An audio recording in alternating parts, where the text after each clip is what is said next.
नमस्कार दोस्तों, स्वागत है आप सभी का एक बार फिर से आपके अपने YouTube चैनल शिक्षा केंद्र पर। दोस्तों, राजस्थान में पंचायती राज पे बात करते हैं। राजस्थान की बीकानेर व जयपुर दो रियासतें ऐसी थी जिन्होंने स्वतंत्रता प्राप्ति से पूर्व ही पंचायतों को कानूनी मान्यता प्रदान कर रखी थी। दोस्तों, 1949 में प्रशासनिक एकीकरण के बाद जारी 16 अगस्त 1949 के आदेश के तहत संपूर्ण राज्य में एक समान व्यवस्था लागू करने हेतु 1951 में नगर पालिका अधिनियम व 1953 में ग्राम पंचायत अधिनियम पारित किया गया। दोस्तों, 1954 में राजस्थान में पहली बार ग्राम पंचायतों के चुनाव संपन्न हुए। 1954 में राजस्थान में पहली बार ग्राम पंचायतों के चुनाव संपन्न हुए। 1959 में त्रिस्तरीय व्यवस्था लागू कर दी गई। दोस्तों, 1949 में त्रिस्तरीय व्यवस्था लागू कर दी गई थी। इसके बाद 1949 में ग्राम पंचायतों का गठन 1953 के अधिनियम के तहत ही किया गया, जबकि अन्य संस्थाओं का गठन 1959 के अधिनियम में पारित किया गया।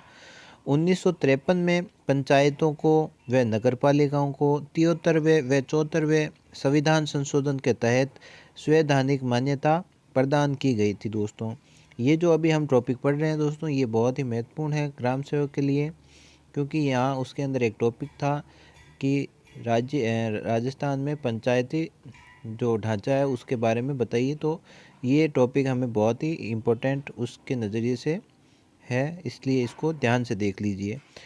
1993 में पंचायती राज को व नगरपालिकाओं को 73वें व 74वें संविधान संशोधन के तहत संवैधानिक मान्यता प्रदान कर दी गई थी। दोस्तों, इस कारण 73वें संविधान संशोधन के अनुरूप व्यवस्था हेतु राजस्थान पंचायती राज अधिनियम 1994 पारित किया गया, जो 23 अप्रैल 1994 को लागू हुआ। दोस्तों, 74वें संविधान संशोधन के अनुरूप व्यवस्था हेतु 1959 को नगर पालिका अधिनियम को संशोधित करते हुए राजस्थान नगर पालिका अधिनियम 1994 के रूप में 1/6/1994 को लागू किया गया था। दोस्तों, 74वें संविधान संशोधन के अनुरूप 1959 के नगर पालिका अधिनियम को संशोधित करते हुए राजस्थान नगर पालिका अधिनियम 1994 के रूप में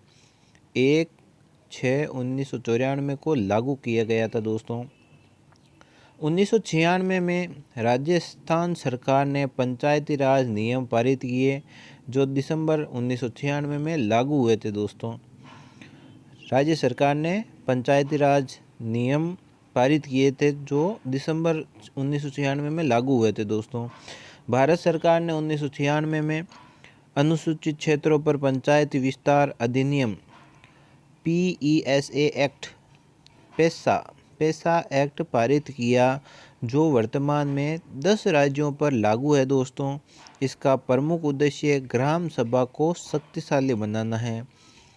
ग्राम सभा को शक्तिशाली बनाना है। कौन सा अधिनियम? पंचायत विस्तार अधिनियम पेसा एक्ट पारित किया था। दोस्तों, जिसमें 10 राज्यों पर लागू है। ये नगर पालिका अधिनियम 1994 के स्थान पर 2009 में नया नगर पालिका अधिनियम लागू कर दिया गया था। दोस्तों, 1994 के स्थान पर 2009 में नया नगर पालिका अधिनियम लागू कर दिया गया। इस अधिनियम में 2015 में संशोधन करते हुए नगरीय संस्थाओं के अध्यक्ष के जो चुनाव है वो प्रत्यक्ष कर दिया गया। दोस्तों, तथा राइट टू रिकॉल को भी पुनः लागू कर दिया गया।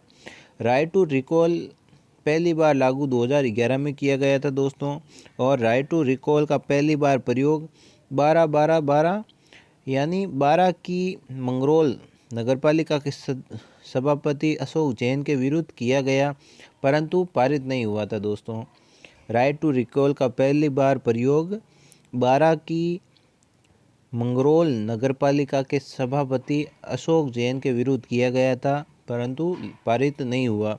तो दोस्तों, इस वीडियो में बस इतना ही। आगे आपसे मिलेंगे। धन्यवाद। जय हिंद, जय भारत।